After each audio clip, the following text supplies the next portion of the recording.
François Fillon sera-t-il le prochain président de la République française? Face à une gauche éparpillée, le large vainqueur de la primaire de la droite et du centre apparaît aujourd'hui comme le favori pour l'Élysée. Lui se projette depuis longtemps. J'engage au service de cette victoire la franchise de mes convictions et une conception exigeante du pouvoir.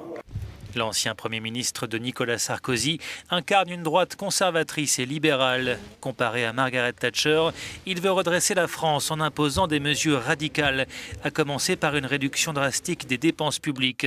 Dans son programme, François Fillon propose un plan de 110 milliards d'euros d'économies sur 5 ans, qui comprend la suppression de 500 000 postes de fonctionnaires. Il veut relancer la compétitivité en mettant fin au régime des 35 heures. Le temps de travail serait porté à 39 heures dans la fonction publique et à 48 heures maximum dans le privé. Et il souhaite porter l'âge de la retraite de 62 à 65 ans d'ici à 2022. Par ailleurs, il entend désétatiser le système de santé. Pour ce faire, il propose que la sécurité sociale se concentre sur les affections graves et de longue durée, avec une exception pour les bas revenus. Les autres dépenses seraient prises en charge par les assurances privées. Autant de mesures qui, selon François Fillon, doivent permettre à la France de retrouver un État fort et souverain au sein même de l'Union européenne.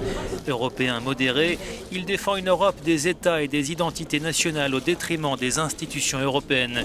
Il souhaite un véritable gouvernement de la zone euro qui soit autonome de la Commission. En politique étrangère, François Fillon souhaite opérer un rapprochement avec la Russie, notamment dans la lutte contre le groupe État islamique. Mais sa proximité présumée avec Vladimir Poutine suscite les critiques et les railleries de ses opposants.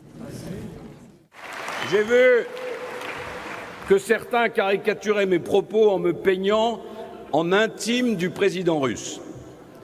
C'est absurde. Quand la France résistante s'est alliée avec Staline contre le nazisme, est-ce qu'on a soupçonné le général de Gaulle d'être devenu communiste ? Après les primaires, la vraie campagne débute désormais et elle s'annonce longue et incertaine. François Fillon espère bien chanter la Marseillaise au soir du 7 mai 2017.